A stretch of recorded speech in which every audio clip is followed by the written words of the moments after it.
What's up guys, it's Tom here and welcome to a major update video on Trent and Mo Salah's contract talks and contract situation. Mo Salah's agent has come out with a statement and Fabrizio provides a major update in the Trent the contract talks at Liverpool. But first, let me know in the comments below what is your score prediction for the AC Milan Liverpool game. The new Champions League phase format kicks off today with the AC Milan Liverpool game. And I think it's a must not lose game for Liverpool. This is probably our hardest away game in the Champions League phase stage of we play 4 games home, 4 games away, and I'm really looking forward to the game, and I really hope that Liverpool will bounce back and get a victory. And Liverpool are the only team in Europe who played more than once at San Siro and has a 100% win ratio. Nobody else who played at least 2 games away to AC Milan has won all of their games, but that is a really good record. So Fabrizio shares that Liverpool will soon engage in conversations with Trent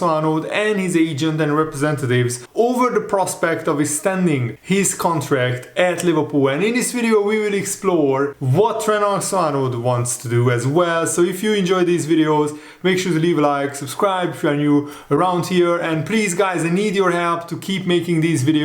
So you can support me on Patreon. It just costs $3 to subscribe to the lowest tier, and you get these added benefits that you can see on the screen, and also you help this channel keep running. So link is in the video description. Thank you so much for your support. And Fabrizio spoke on his personal YouTube channel saying, guys, I can guarantee that for Trent it's the same situation as Van Dijk and as Mo Salah. It's priority to Liverpool. Conversations are going to follow with Trent and his agents and Liverpool to understand what's going to be next between Liverpool and Trent. Let's respect the timing, let's respect the parties negotiating. It's up to Liverpool, it's also up to Trent to decide what they want to do, and then this conversation will make us understand what's going to happen with Trent. I can guarantee that no decision has been made on Liverpool's side. On players' side, they are still taking their time to discuss exactly the same as Van Dijk and Salah.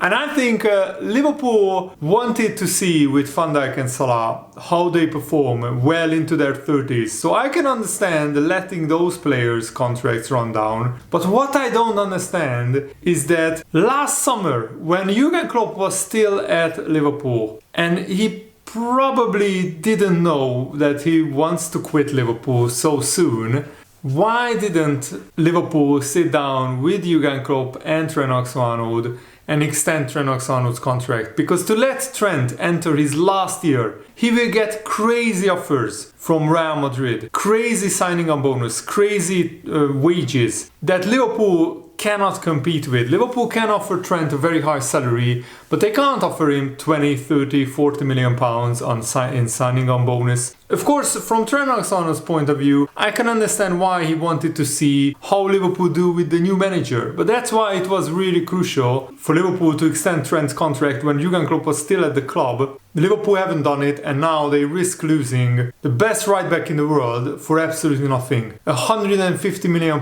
player going to Real Madrid for absolutely nothing is the worst case nightmare scenario for Liverpool. And Trent enjoyed a mixed start to the season. He had a very good first 3 games. He was involved in a lot of our goals, even though he didn't get an assist. But then he had a really below par performance after 2 really grueling 90-minute game for England, and Trent was probably knackered. The big question is, will he start against AC Milan? I think he will, and then maybe get taken off around the 60-minute mark to give him a breather. And yes, Conor Bradley is without question an exciting young talent, and who could step in and start at right back if Trent went to Real Madrid. But he's not a replacement for Trent.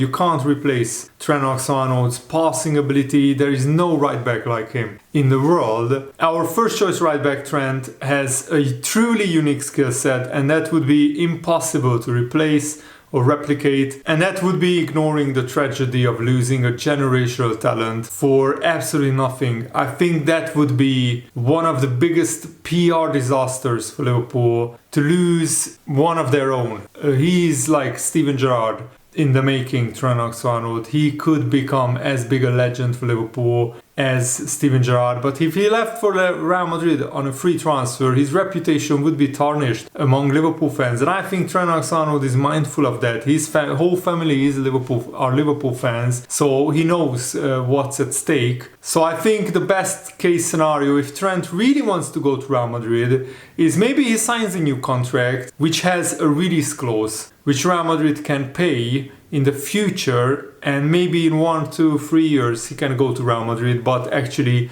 help Liverpool out by getting Liverpool a lot of money in the process as well. And of course Arne Slot is keep getting asked about these contract situations. Arne Slot said, we don't talk about contract situations in press conferences. Is it distracting? No, it isn't, because I am fully focused on the individuals and the team, and they are part of the team. And Miguel Delaney drops a bombshell Liverpool transfer news that will concern fans, and that is that Real Madrid are really pushing hard to sign Trent Alexander-Arnold on a free transfer. They have very high ambitions, and Jude Bellingham has been talking to Trent Alexander-Arnold about life in Madrid, so probably that's very enticing and encouraging as well for Trent Alexander-Arnold. And Miguel Delaney now reports that Real Madrid are actively looking at signing Trent on a free transfer. They managed to sign Kylian Mbappe on a free transfer, which wasn't really a free, because Kylian Mbappe got a big signing bonus from Real Madrid as well.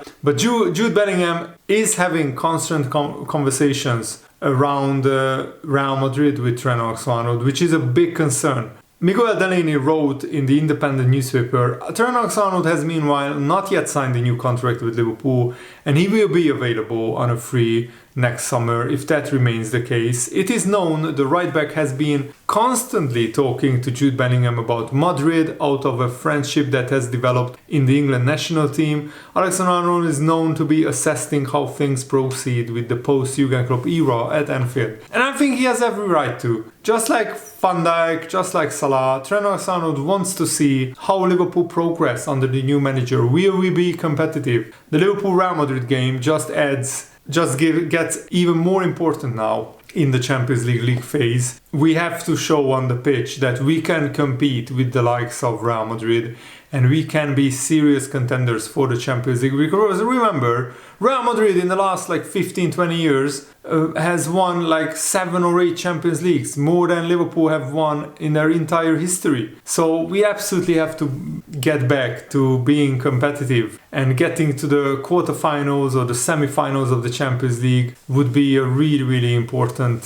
step for Liverpool. But the problem is, from January the 1st, Trent Alexander-Arnold can negotiate with Real Madrid or any other foreign club a pre-contract agreement. So probably Liverpool would want to get this contract done by the end of October, or at least in November. If you leave it to December, then that is dangerously close to the January 1st deadline. And make no mistake, Real Madrid will be already talking behind the scenes with Trent Alexander-Arnold. So Trent will know exactly Real Madrid's offer by the time Liverpool sit down and negotiate a new contract with Trent Alexander-Arnold. I think that we have no doubt Liverpool will sit down with all 3 of these players. The big question is, what will Liverpool offer, and what will those players get offered elsewhere? I have an inclination that Salah and Van Dijk really want to stay at Liverpool, and Trent Alexander-Arnold, of course, would like to stay at Liverpool as well. The big question is,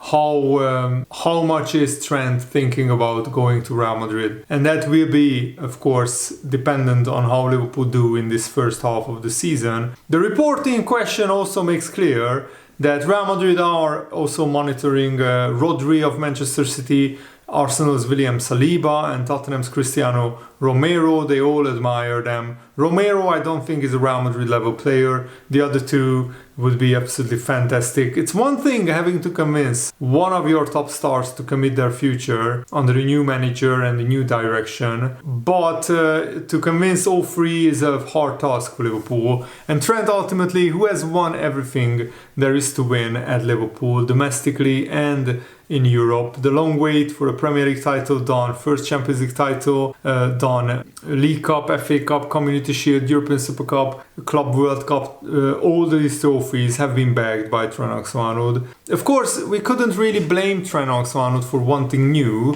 What we could blame him for is leaving Liverpool on a free transfer, because that would really hurt the club. Liverpool would lose out on £100 million. The big question is, would Trent really do that? I'm not sure. I really am not sure. Trent Alexander-Arnold openly admitted before that he wants to one day captain Liverpool. He wants to stay at Liverpool all his life, at least until he can play at this level. And I think if Liverpool offer him a good enough contract, he will sign a new contract. But maybe if he wants to go to Real Madrid one day, maybe he can demand Liverpool to insert a release clause in there. Something which the club would be willing to do if that's the only way Trent signs a new contract. Then if the release clause is like something like £100 million, then I think Liverpool would have no problem putting that release clause in. Trent Alexander said this in 2019. I'm fortunate to have the people around me who understand the balance between letting me get comfortable, praising me too much, feeding that hunger that needs to be there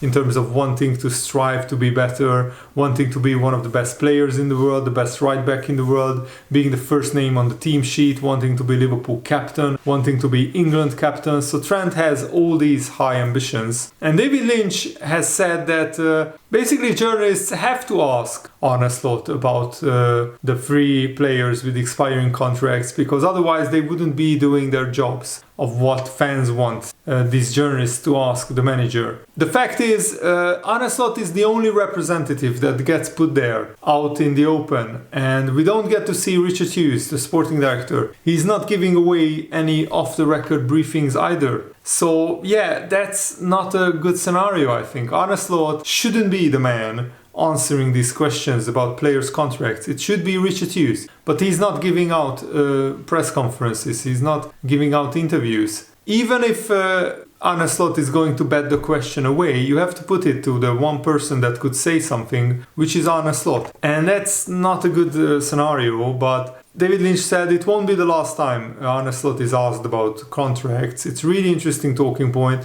and he's the closest we can get to that. People would be asking questions of us if we weren't asking those questions, the journalist said. And now let's talk about Mo Salah, because Mo Salah's agent has made a very interesting and quite weird statement. He said, for your information, all those journalists who imply having inside information about Mohamed Salah's future are making claims, posts based on absolutely nothing, just click hovering. Sources close to Mohamed don't exist. This post is just to tell you that they don't know. They don't know what's happening with Mo Salah's contract. And the best signal that Mo Salah is happy is that Rami Abbas doesn't give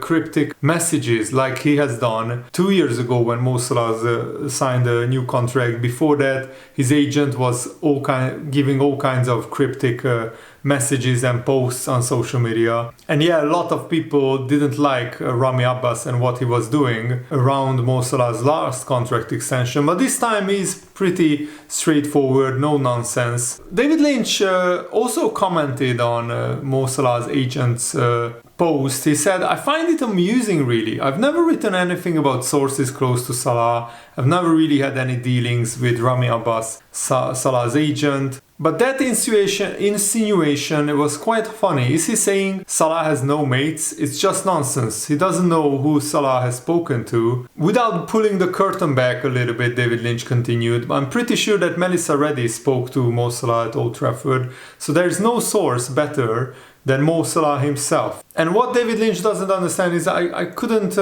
really understand what Rami Abbas's motivation was behind that tweet. He really could do without Salah playing like that again against Nottingham Forest. Liverpool's hand is quite strong here. Yeah, but Mo Salah's hand is quite strong as well, because Mo Salah is our one true world-class attacker. The others are very, very good players, but not truly world-class quality like Mo Salah. Mo Salah is a 30-goal-a-season attacker who is getting also 10, 15 assists, maybe sometimes even 20 assists. a season, but his average is 31 goals per season for Liverpool, which is absolutely phenomenal because he already spent like 7 seasons at Liverpool. And for 7 seasons to score 30 goals on average per season is absolutely outstanding work. And I think Liverpool need to give Salah a little bit of a pay rise, a little bit of a contract extension, and also he probably needs a 2-year contract with maybe an option for the 3rd year. So if Liverpool want to trigger that 3rd year, if Salah is keeping doing well, then we should trigger that 3rd year.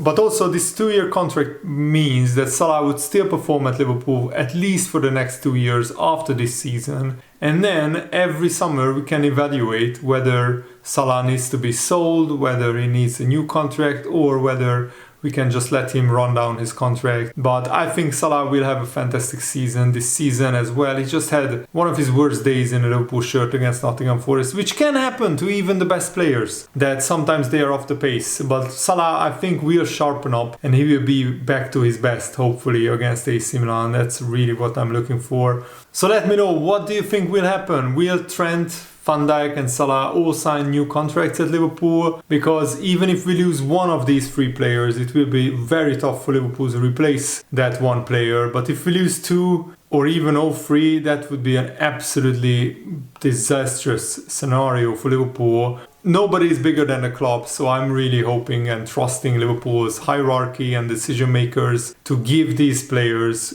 good enough contracts that they will sign them. Thanks for watching, guys. I really hope that you guys appreciate these updates. Have a nice day. See you later.